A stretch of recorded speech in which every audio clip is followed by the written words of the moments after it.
Subscribe करिए हमारे channel target UP TET CTET को और बेल आइकन को दबाइए।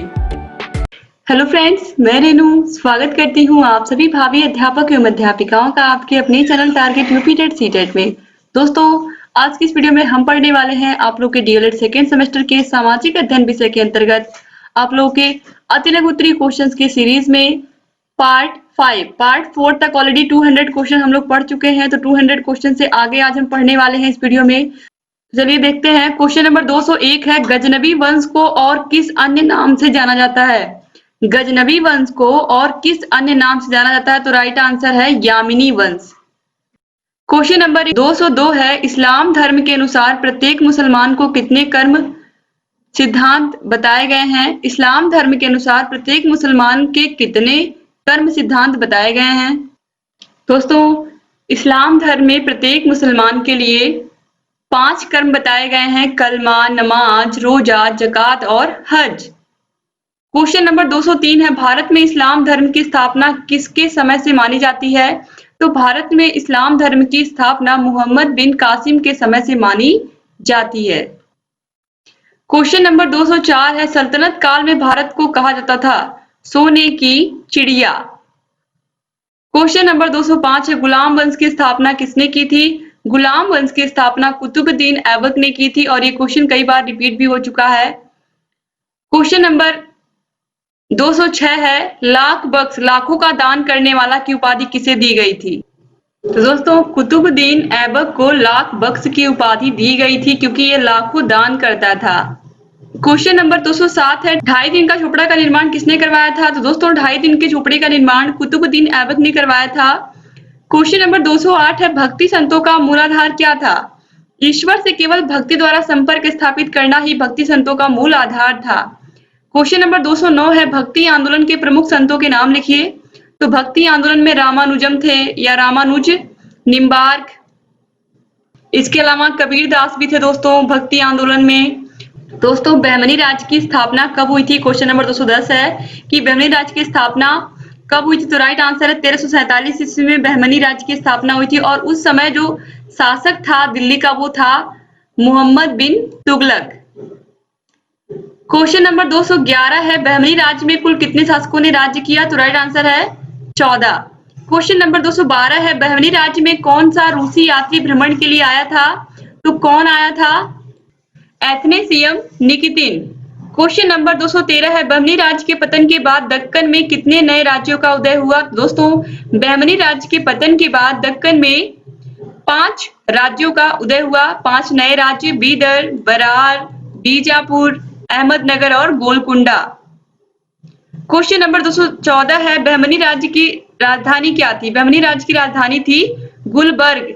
क्वेश्चन नंबर 215 है, विजयनगर राज्य की स्थापना किसने की थी? विजयनगर राज्य की स्थापना हरिहर एवं बुक्का नामक 2 भाइयों ने की थी। दोस्तों, यहाँ पर गुलबर्गा लिखा हुआ है, इसको आप सही कर लीजिएगा, गुलबर्ग है ये, ठीक है। और विजयनगर साम्राज्य की स्थापना अगर हम 215 नंबर क्वेश्चन की बात करें तो विजयनगर साम्राज्य की स्थापना हरिहर और बुक्का नामक 2 भाइयों ने की थी और ये क्वेश्चन मोस्ट इंपॉर्टेंट है, याद रखिएगा इसको आप। क्वेश्चन नंबर 216 है, आंध्र भोज की उपाधि किसे प्राप्त थी? तो आंध्र भोज की उपाधि कृष्णदेव राय को प्राप्त थी। क्वेश्चन नंबर 217 है, विजयनगर राज्य किस प्रथा पर आधारित था? तो विजयनगर राज्य सामंतशाही प्रथा पर आधारित था। क्वेश्चन नंबर 218 है, राज्य प्रशासन की सुविधा के अनुसार विजयनगर राज्य कितने प्रांतों में विभाजित था? तो ये 6 प्रांतों में विभाजित था। क्वेश्चन नंबर 219 है, चंद्रमा की कितनी गतियां होती हैं? तो चंद्रमा की कुल 3 गतियां होती हैं: घूर्णन गति, परिक्रमण गति और सूर्य के सापेक्षिक गति। क्वेश्चन नंबर 220 है, चंद्रमा की परिक्रमा कितने समय में पूर्ण होती है? तो चंद्रमा अपने अक्ष के परितः लगभग 29 दिनों में कुछ अधिक समय में एक परिभ्रमण पूरा करता है, यानी कि 29 दिनों से कुछ अधिक समय में अपना एक परिभ्रमण पूरा करता है। क्वेश्चन नंबर 221 है, चंद्र वर्ष क्या है? तो कुल 12 चंद्र मासों का समूह चंद्र वर्ष कहलाता है। क्वेश्चन नंबर 222 है, मंगोल साम्राज्य की स्थापना किसने की थी? मंगोल साम्राज्य की स्थापना चंगेज खान ने की थी। क्वेश्चन नंबर 223 है, चंगेज खान ने सर्वप्रथम किस भूभाग को अपने अधीन किया था? तो उत्तरी चीन के भूभाग को। क्वेश्चन नंबर 224 है, तैमूर का जन्म कब और कहाँ हुआ था? तैमूर का जन्म 1336 ईस्वी में ट्रांस आक्शियाना प्रदेश के केस नामक स्थान पर हुआ था। क्वेश्चन नंबर 225 है, दिल्ली पर तैमूर ने आधिपत्य कब स्थापित किया था? 1398 ईस्वी में। क्वेश्चन नंबर 226 है, सल्तनत काल का साम्राज्य कितने वर्षों चला? तो सल्तनत काल का साम्राज्य, मुस्लिम कालीन साम्राज्य जो था वो 1320 ईस्वी तक चला। क्वेश्चन नंबर 227 है, सल्तनत काल के पतन का मुख्य कारण क्या था? साम्राज्य की विशालता, बहुत बड़ा था तो उसको संभाल नहीं पाते थे शासक। क्वेश्चन नंबर 228 है, सल्तनत काल के प्रथम और अंतिम शासक कौन थे? तो दिल्ली सल्तनत की स्थापना कुतुबुद्दीन ऐबक ने की थी, आपको पता है, और ये इब्राहिम लोदी की मृत्यु पर जाकर के खत्म होता है, यानी कि पानीपत के प्रथम युद्ध के बाद ये समाप्त हो जाता है।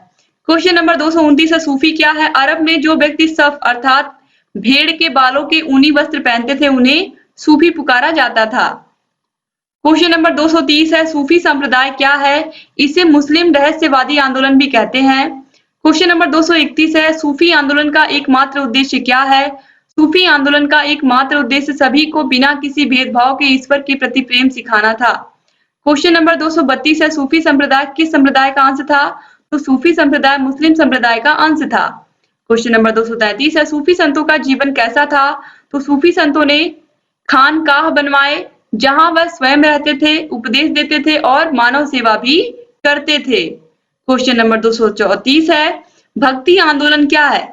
भक्ति की धारणा का अर्थ एक ईश्वर के प्रति सच्ची निष्ठा है, यानी कि एक ईश्वर के प्रति सच्ची निष्ठा है, सच्ची भक्ति है। भक्ति आंदोलन के उपासकों ने विधियों के रूप में कर्मकांडों तथा यज्ञों का परित्याग कर दिया था, यानी कि इन सब से वो दूरी बना करके रखते थे, कर्मकांडों से, यज्ञों से, इनका उन्होंने परित्याग कर दिया था। इसके बाद क्वेश्चन नंबर 235 है, भक्ति आंदोलन के उदय के प्रमुख कारण क्या थे? तो भक्ति आंदोलन के उदय के दो प्रमुख कारण थे, इस्लाम के आक्रमणों से सुरक्षा और हिंदू समाज और धर्म में सुधार की आवश्यकता। क्वेश्चन नंबर 236 है, एक कैलेंडर वर्ष में अधिकतम कितने ग्रहण हो सकते हैं? तो एक कैलेंडर वर्ष में लगभग 7 या अधिकतम 7 चंद्र ग्रहण हो सकते हैं। एक कैलेंडर वर्ष में कितने ग्रहण हो सकते हैं? तो राइट आंसर है 7 ग्रहण हो सकते हैं। क्वेश्चन नंबर 237 है, स्थल मंडल क्या है? पृथ्वी का धरातली भाग स्थल मंडल कहलाता है, जो कि विभिन्न प्रकार की चट्टानों से मिलकर बना है। क्वेश्चन नंबर 238 है, वायुमंडल क्या है? सभी स्थलीय एवं जलीय भाग को एक आवरण के रूप में घेरा हुआ भाग वायुमंडल कहलाता है। क्वेश्चन नंबर 238 है, वायुमंडल क्या है? सभी स्थलीय एवं जलीय भाग को एक आवरण के रूप में घेरा हुआ भाग वायुमंडल कहलाता है। क्वेश्चन नंबर 237 है, स्थल मंडल क्या है? पृथ्वी का धरातली भाग स्थल मंडल कहलाता है, जो कि विभिन्न प्रकार की चट्टानों से मिलकर के बना हुआ है। क्वेश्चन नंबर 238 है, वायुमंडल क्या है? सभी स्थलीय एवं जलीय भाग को एक आवरण के रूप में घेरा हुआ भाग ही वायुमंडल कहलाता है। क्वेश्चन नंबर 239 है, पृथ्वी के विभिन्न परिमंडलों के नाम लिखिए। तो पृथ्वी पर जो परिमंडल है उसमें है स्थल मंडल, वायुमंडल, जल मंडल और जैव मंडल। क्वेश्चन नंबर 240 है, जैव मंडल क्या है? पृथ्वी के धरातल पर उपस्थित ऐसा सीमित क्षेत्र जहां पर अन्य तीनों मंडल मिलते हैं वह जैव मंडल कहलाता है। क्वेश्चन नंबर 241 है, 7 द्वीपों के नाम बताइए। 7 महाद्वीप हैं, आपको पता है, 7 महाद्वीपों के नाम यहाँ पर पूछ रहा है। तो 7 महाद्वीपों के नाम में एशिया महाद्वीप, यूरोप, अफ्रीका, उत्तरी अमेरिका, दक्षिणी अमेरिका, ऑस्ट्रेलिया तथा अंटार्कटिका है। सबसे बड़ा महाद्वीप है एशिया महाद्वीप, सबसे छोटा महाद्वीप है ऑस्ट्रेलिया महाद्वीप। ये आप जरूर याद रखिएगा, एग्जाम में ये क्वेश्चन पूछा जाता है। क्वेश्चन नंबर 242 से, नीला ग्रह किसे कहता है? आपको पता है, नीला ग्रह हम पृथ्वी को कहते हैं। क्वेश्चन नंबर 243 है, भूपर्पटी किसे कहते हैं? पृथ्वी के सबसे ऊपरी परत को हम क्या कहते हैं? भूपर्पटी कहते हैं। क्वेश्चन नंबर 244 है, सल्तनत कालीन का अंतिम सुल्तान कौन था? या सल्तनत काल का अंतिम सुल्तान कौन था? तो सल्तनत काल का अंतिम सुल्तान इब्राहिम लोदी था, क्योंकि आपको पता है इब्राहिम लोदी और बाबर के बीच 1526 ईस्वी में पानीपत का युद्ध हुआ था और इसमें इब्राहिम लोदी हारा था और मारा गया था और यहाँ से मुगल वंश की स्थापना हो गई थी। तो इसलिए जो सल्तनत काल था इसका अंतिम शासक कौन था? इब्राहिम लोदी था। क्वेश्चन नंबर 245 है, अशोक ने किस धर्म को राजाश्रय प्रदान किया था या राजाश्रय प्रदान किया था? तो आपको अच्छे से पता है कि अशोक ने अंतिम समय में अपने कलिंग के युद्ध के बाद उन्होंने बौद्ध धर्म को राजाश्रय प्रदान किया था या राज्याश्रय प्रदान किया था या राजाश्रय प्रदान किया था, क्योंकि ये बौद्ध धर्म को मानते थे और इन्होंने बौद्ध धर्म को बाद में अपना भी लिया था। क्वेश्चन नंबर 246 है, अजंता वर्तमान भारत के किस राज्य में है? तो कहाँ है? महाराष्ट्र में।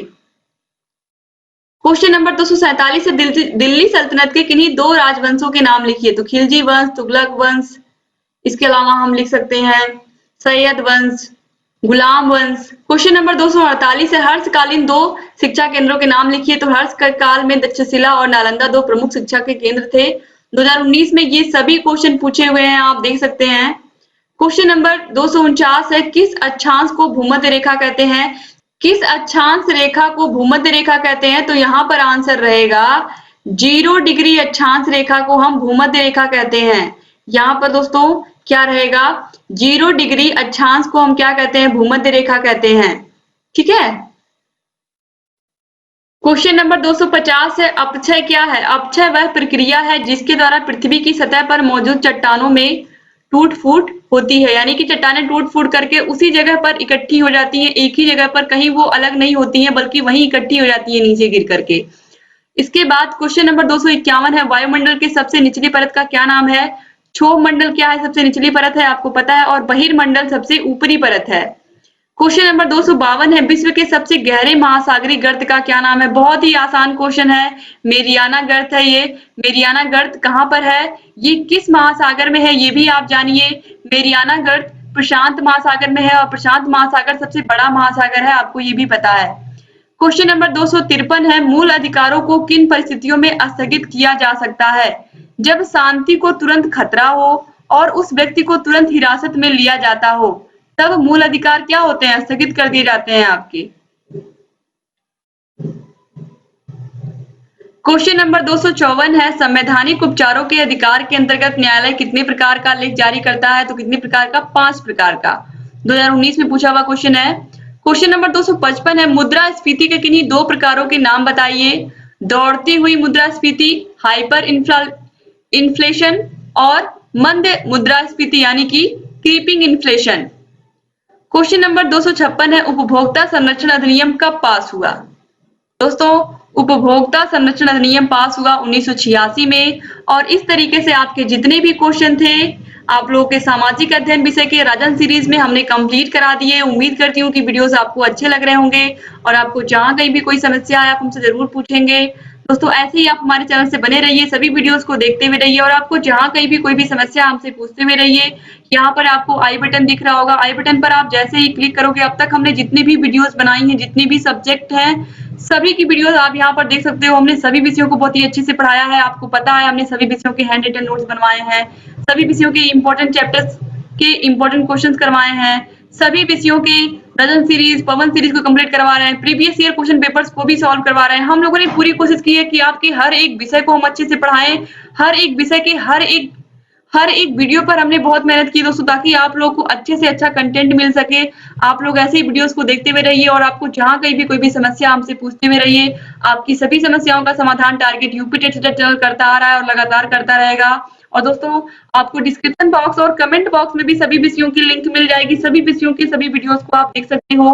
और आपको अगर अच्छे से अच्छे मार्क्स लाने हैं तो आप जितने भी वीडियोस हमने बनाए हैं सभी को आप पढ़ डालिए, और जितना अच्छे से आप पढ़ करके जाओगे दोस्तों आपको उतने ही अच्छे मार्क्स मिलेंगे। तो आप ऐसे ही सभी वीडियोस को देखते हुए रहिए और जहां कहीं भी कोई भी समस्या हमसे पूछते हुए रहिए। वीडियो को लाइक जरूर कर दिएगा दोस्तों, और अपने सभी फ्रेंड्स को इसको शेयर भी कर दिया करिए। व्हाट्सएप ग्रुप में, आपके कॉलेज का ग्रुप हो वहां जरूर शेयर कर दिया करें, जिससे अधिक से अधिक हमारे डीएलएड के भाई बहन हमसे जुड़े और जो हमारा परिवार है वो और बड़ा हो सके, और आप लोगों तक हम अपनी सारी बातों को पहुंचाएं, सारे वीडियोस को पहुंचाएं। और जितने अधिक से अधिक डीएलएड के भाई बहन हमसे जुड़ेंगे उतने ही अधिक हमारे भाई बहनों का हम फायदा कर पाएंगे, उतने अधिक भाई बहनों का हम सहयोग कर पाएंगे, उतने अधिक भाई बहनों का हम लगातार मदद कर पाएंगे। तो प्लीज आप लोग वीडियो को शेयर कर दिया करें दोस्तों, जिससे अधिक से अधिक हमारे भाई बहनों तक ये वीडियो पहुंचे और अधिक से अधिक हमारे डीएलएड के भाई बहन हमसे जुड़े और ऐसे ही हमारे सभी वीडियोस को देखें। आगे चल करके हम आपको UP TET, super TET, C TET सबकी तैयारी करवाने जा रहे हैं। तो ऐसे ही हमारे चैनल से बने रहिए, सभी वीडियोस को देखते हुए रहिए और आपको जहां कहीं भी कोई भी समस्या है हमसे पूछते हुए चलिए। तो मिलते हैं नेक्स्ट वीडियो में दोस्तों, तब तक आप लोग अपना ख्याल रखिएगा, अपने परिवार का ख्याल रखिएगा और ऐसे ही हमारे चैनल से बने रहिएगा। जय हिंद दोस्तों।